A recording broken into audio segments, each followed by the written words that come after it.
हुआ भैया, इतना परेशान यहाँ क्यों बैठे हुए हैं? और क्या बताए बहना। अरे जो मेरा बालक है ना, क्या कहें, दिन भर खेलता रहता है। इससे हमको उसको एडमिशन कराना है 11वीं में, क्या करें। अच्छा, तो इतना परेशानी का बात नहीं, आपका बालक तो इतना अच्छा खेलने में है। सब क्या क्या खेल खेलता है, कभी गिल्ली डंडा, कभी कुछ खेलने में अच्छा है, तो स्पोर्ट्स कोटा में एडमिशन हो जाएगा। खेलने में है, पढ़ने में भी तो होना चाहिए। अरे तो हर विद्यालय में खेलने के लिए ना अलग अलग उसका खंड बनाया गया है, जिससे कि उसमें ना स्पोर्ट्स कोटा में भी उसका एडमिशन हो सकता है। अच्छा, हाँ ऐसा है? हाँ। हमको तो ना मालूम था। खाली दिन रात हम इसीलिए परेशान हैं कि कैसे इसका एडमिशन होगा। अरे हो जाएगा भैया, आप इतना चिंता नहीं कीजिए। हाँ अरे ना? इत्तेफाक से ना हमारे गांव में हाँ। प्रभात कुमार जी आए हैं, अच्छा? जो कि ना केंद्रीय विद्यालय के खेल प्रमुख हैं। अच्छा अच्छा अच्छा।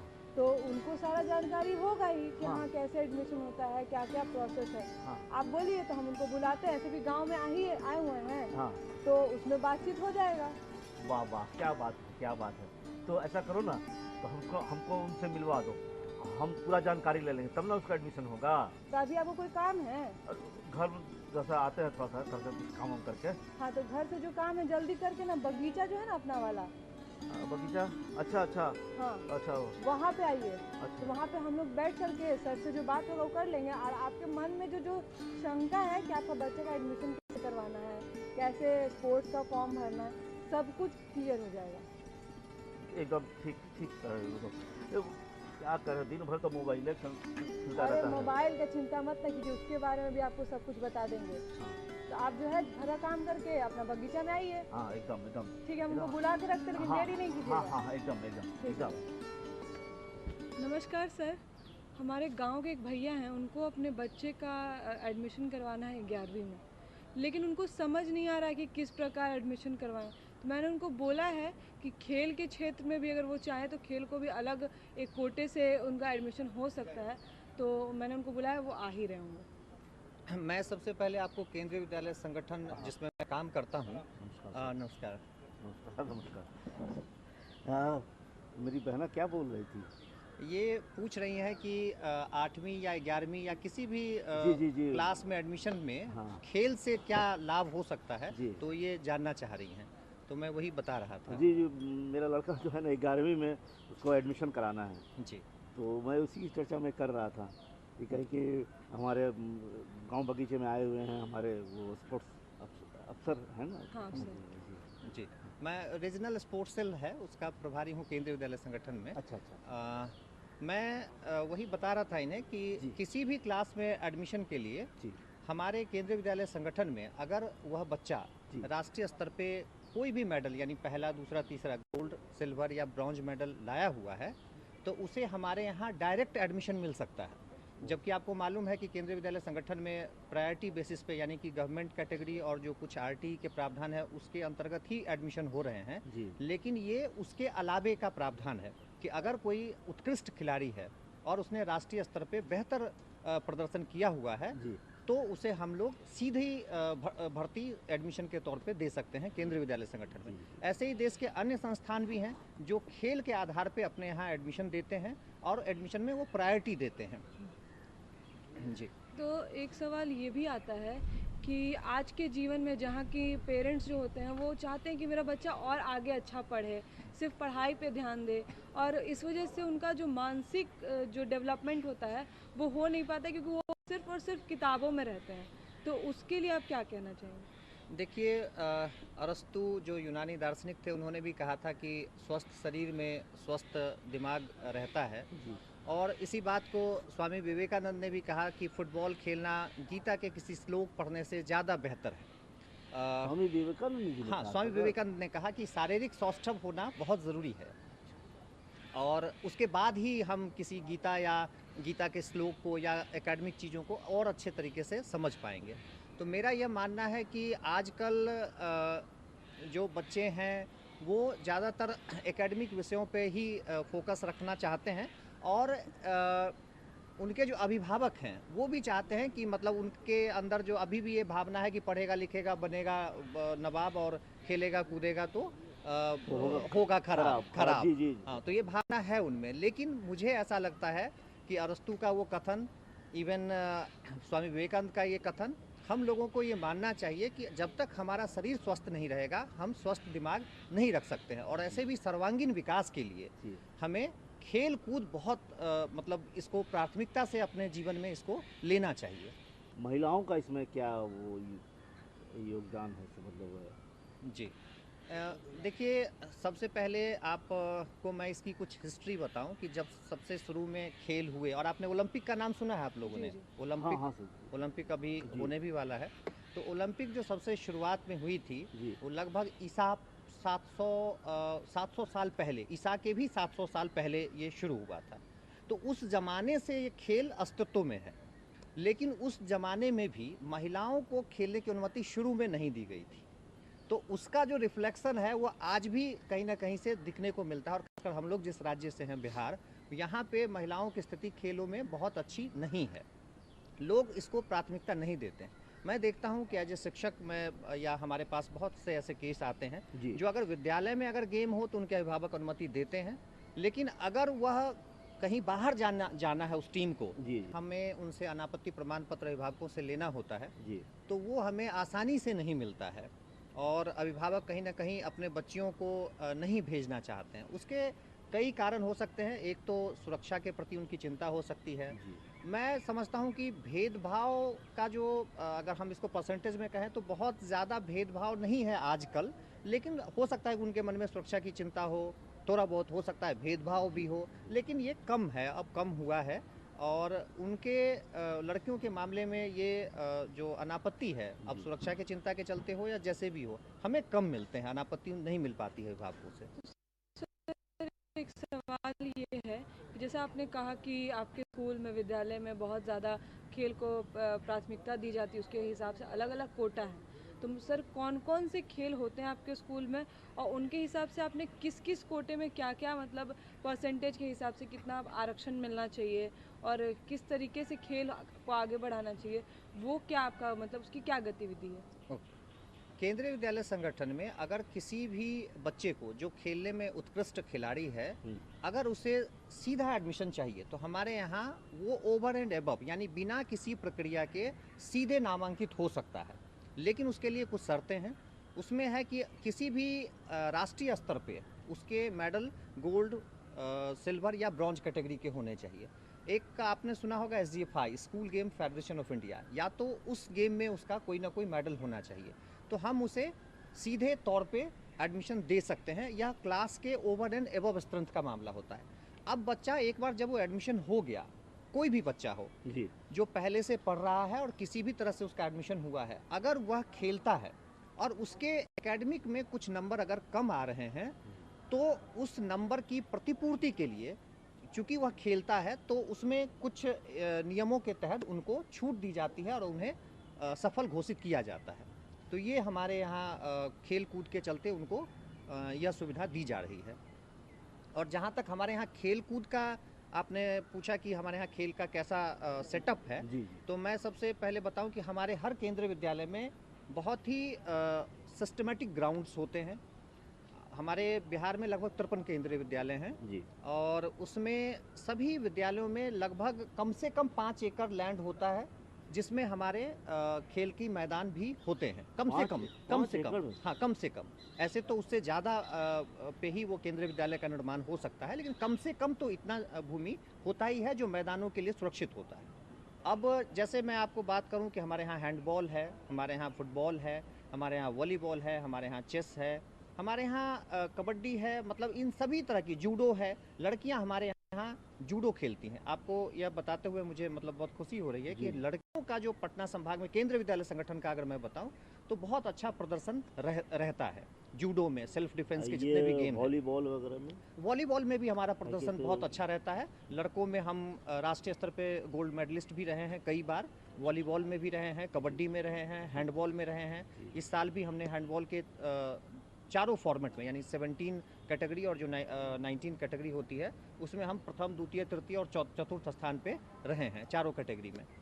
तो हमारे यहाँ सबसे पहले विद्यालय में यह गेम होता है, उसके बाद हम लोग क्लस्टर के जो 6-7 विद्यालयों का एक समूह होता है, हाँ। उस पे यह गेम करवाया जाता है, फिर कंपटीशन करवाया जाता है, और जी। उसमें से जो चुने जाते हैं उन्हें रीजनल स्तर पर, यानी 53 केंद्रीय विद्यालय के बच्चे आपस में खेलते हैं, और उसके बाद राष्ट्रीय स्तर पे जो 25 संभाग हैं हमारे केंद्रीय विद्यालय संगठन के, उस संभाग के बच्चे आपस में फिर से खेलते हैं, और जब वह अंतिम चयनित होते हैं, जी। एक अंतिम जो हाँ, विजेता वो। होता है, वो team school game federation of India में जाती है, जहाँ पे सभी राज्यों की टीमें आती हैं और उसमें हम लोग अपनी टीमें भेजते हैं। तो ये हमारा खेलने का सेटअप है। मतलब पूरे स्टेट में से मतलब जी कंपटीशन भी हो जाता है। जी, अभी एथलेटिक्स का जो है अपने ही पाटलिपुत्रा कॉम्प्लेक्स में वो सभी राज्यों की टीम आई थी, इसमें केंद्रीय विद्यालय संगठन की टीम भी गई थी, तो उसमें हम लोगों ने पार्टिसिपेट किया। ऐसा देखा जाता है कि बच्चे अपने घर से, अपने पढ़ाई से ज़्यादा खेल कूद से और इधर उधर बात करके, कम्युनिकेट करके ज़्यादा सीखते हैं। कि अगर वो बच्चा है तो एक तो हो जाता है कि दूसरे बच्चों के साथ खेलने से उनके अंदर में कंपटीशन की भावना आती है,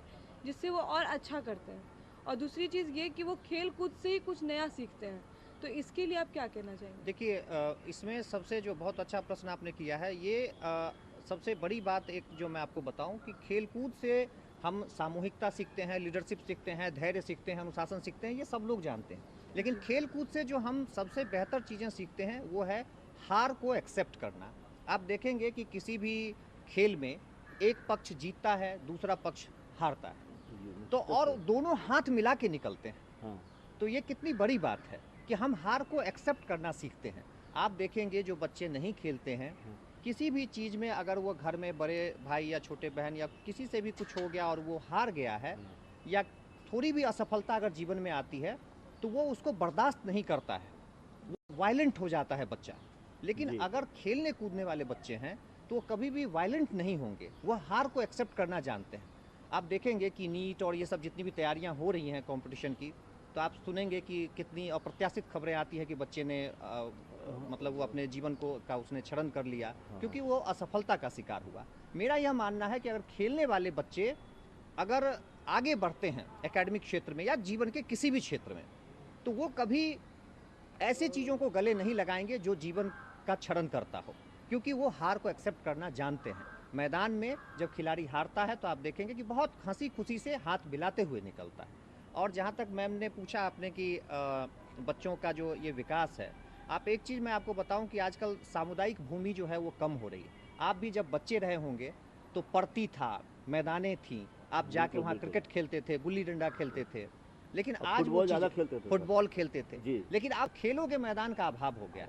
मुझे ये लगता है कि आने वाले दिनों में विभिन्न सरकारों को, समाज को, ये सबको मिल के ये तय करना चाहिए कि जहाँ भी आवासीय कॉम्प्लेक्स बन रहे हैं तो वहाँ पे क्यों ना हम स्पोर्ट्स को मैंडेटरी वहाँ पे एक इंडोर मतलब इंडोर जैसा कुछ 1 या 2 गेम का वहाँ पे मैंडेटरी हो कि अगर कोई आवासीय कॉम्प्लेक्स बन रहा है तो वो 2 गेम का कम से कम इंफ्रास्ट्रक्चर रखेगा।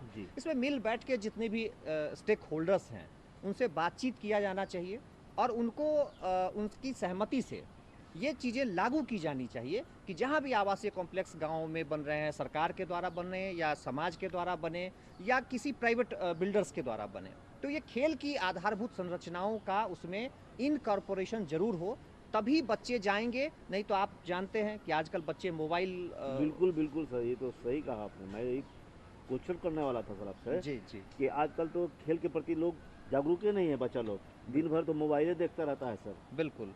तो मुझे ये लगता है कि देखिए खेल को हमारे जीवन शैली का हिस्सा बनाना चाहिए। जैसे हम बच्चे को ब्रश करना सिखाते हैं, जैसे हम बताते हैं कि नहीं सवेरे आपको टॉयलेट जाना चाहिए, मुझे लगता है कि बच्चों को यह बताया जाना आवश्यक है बचपन से ही कि हमें 40 मिनट खेलना है और खेलते वक्त पढ़ने का नहीं सोचना है, पढ़ते वक्त खेलने का नहीं सोचना है। आजकल बच्चे क्या करते हैं, मिक्स कर देते हैं। वो पढ़ते वक्त सोचते हैं कि नहीं खेलना कब है, और खेलते वक्त सोचते हैं कि नहीं वो मैथ वाला टीचर आएगा तो मुझे परेशान करेगा। तो खेलने के वक्त खूब बढ़िया से खेलना चाहिए और पढ़ने के वक्त बिल्कुल हमें खेल के बारे में नहीं सोचना चाहिए, पढ़ना चाहिए। तो बच्चों में ये जो मोबाइल की बात आपने कही है वो मैं अपने घर में भी देखता हूँ और सब जगह ये समस्या ये तो हाँ, हर जगह है सर, ये हर जगह है। तो इसको दूर तभी मेरा किया जा बालक सकता एकदम परेशान है, उसी से दिन रात स्कूल से आता है बस मोबाइल में लग जाता बिल्कुल। है। खेलने तो जाता ही नहीं है। तो उसका एक ही उपाय है कि आप बच्चे को लेके जहाँ भी सामुदायिक भूमि आपको मिलती है, नीचे हो, आपके कमरे में हो, बहुत सारे आप देखेंगे कि इंडिजीनियस स्पोर्ट्स हैं हमारे भारत में। जैसे आप देखेंगे टीवी पे वॉलीबॉल है, फुटबॉल है, लेकिन हमारे कुछ ऐसे स्पोर्ट्स हैं जो हमारे समय में कम जगह लेती थी। जैसे आप देखेंगे कि छोटी छोटी चीज़ें हम लोग घरों में बैठ के खेलते थे, जो कहीं पे उसका कोई कंपटीशन नहीं होता है, लेकिन इंटरटेनमेंट वाली एक्टिविटी है, थोड़ा सा बच्चा हिल लेता है अपनी जगह से। जी जी जी। अगर कम जगह है तो हम ऐसा कर सकते हैं, जी। लेकिन अगर थोड़ा बड़ा जगह है तो हमें बच्चे को लेकर शाम में हो, सुबह में हो, उतरना चाहिए, जाना चाहिए घर के बाहर, और उन्हें ये सिखाना चाहिए कि उस गेम से ये वाला गेम ज़्यादा बेहतर है, इसमें मनोरंजन भी होगा और आपके शारीरिक हरकत के कारण आपको जान के ये बहुत आश्चर्य होगा कि हम लोग 5वें स्तर पे हैं रक्तचाप के मामले में, मोटापा के मामले में, है ना, हाइपरटेंशन के मामले में। सही सही सर, सही है। हाँ, तो ये चीज़ें तभी दूर होंगी जब हम लोग खूब खेलेंगे और खेल को जीवन शैली का हिस्सा बनाएंगे।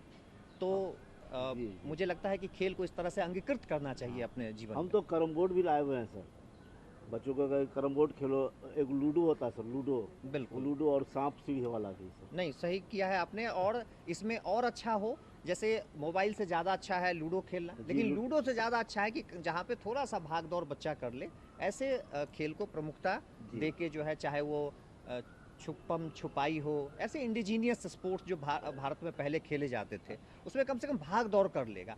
आप एक चीज़ और गौर करके देखेंगे कि हमारे घरों में आजकल देखिए कि जो पेट एनिमल्स होते हैं लोग पाल रहे हैं आज उसे, और घुमा भी रहे हैं सुबह सुबह, लेकिन अपने बच्चों को नहीं घुमा रहे हैं, है ना।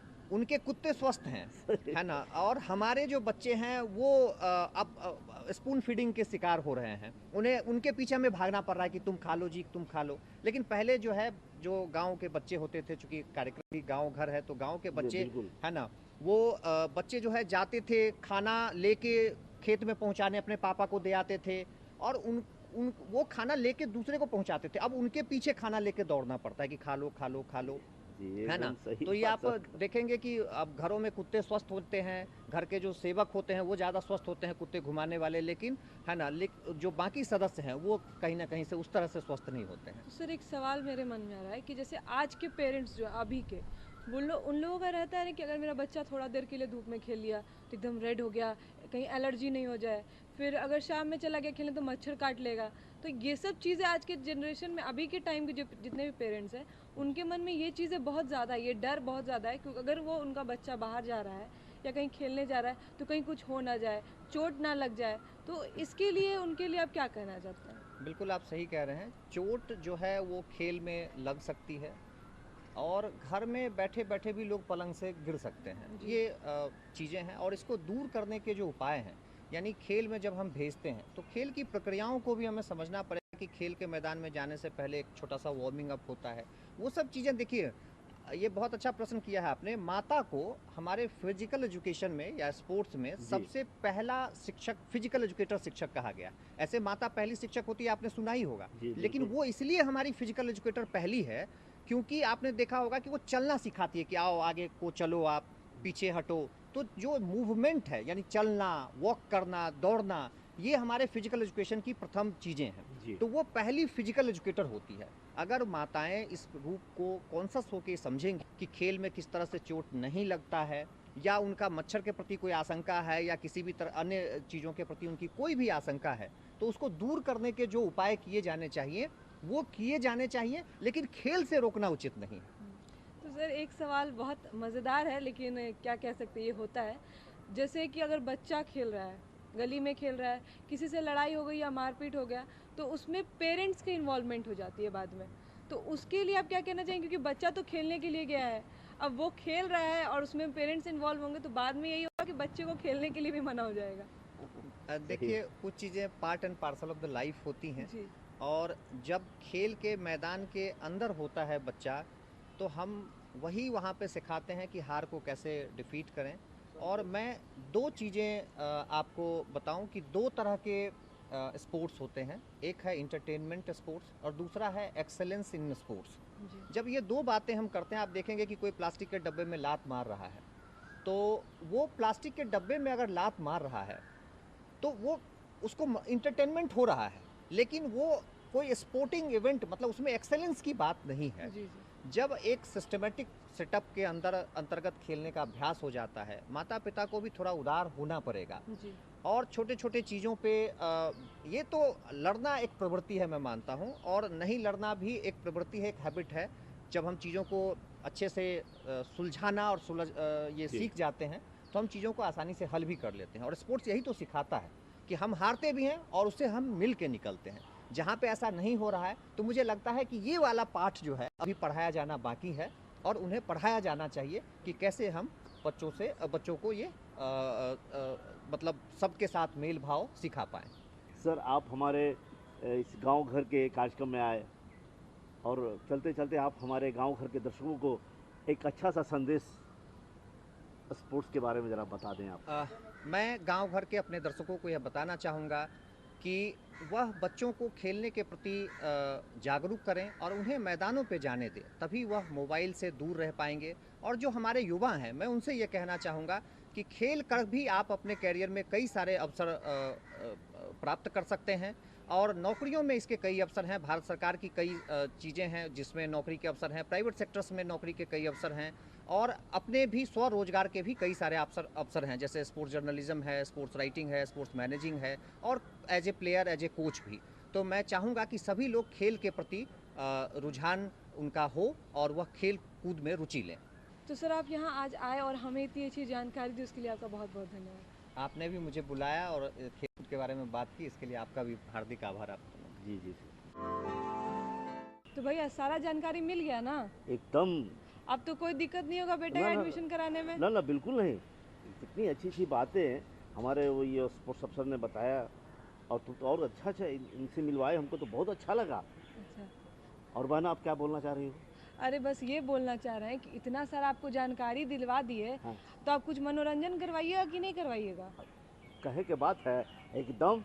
अभी हम तुमको एक अच्छा सा लोकगीत सुनवाते हैं। हाँ।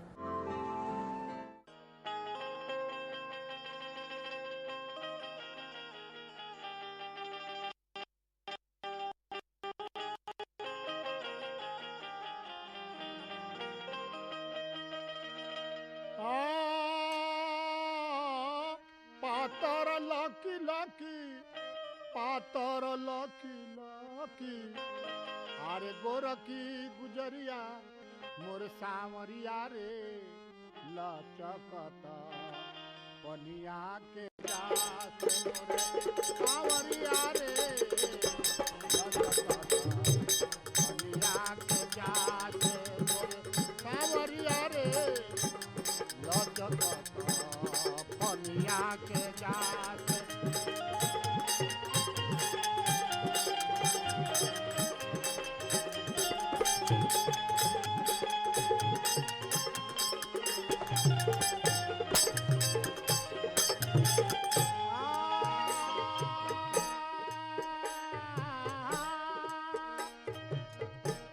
पातराय अंगुरिया में, पातराय अंगुरिया में, पातर रसरिया मोर सावरिया रे, लचकता पनिया के जास मोर सावरिया रे, लचकता पनिया के जास मोर सावरिया रे, लचकता पनिया के जास।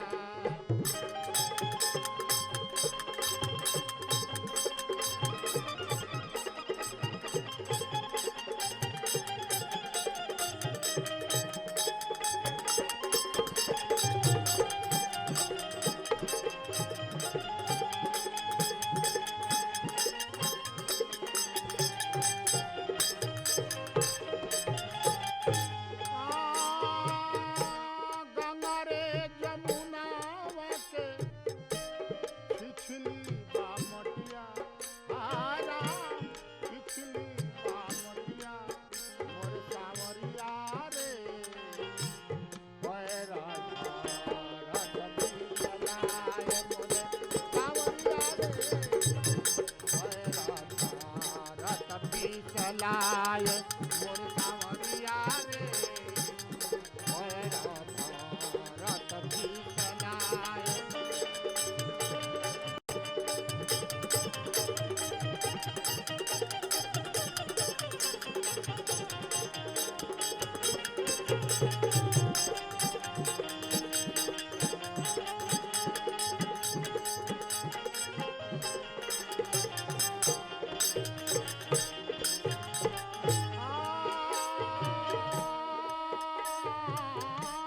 कहत महेंद्र पिया, कहत महेंद्र पिया, देखती भर नायनवा मोरे सावरिया रे, मिट जैते मन के बुखार मोरे सावरिया रे, लचकता बनिया के जात मोरे सावरिया रे, लचकता बनिया के जात।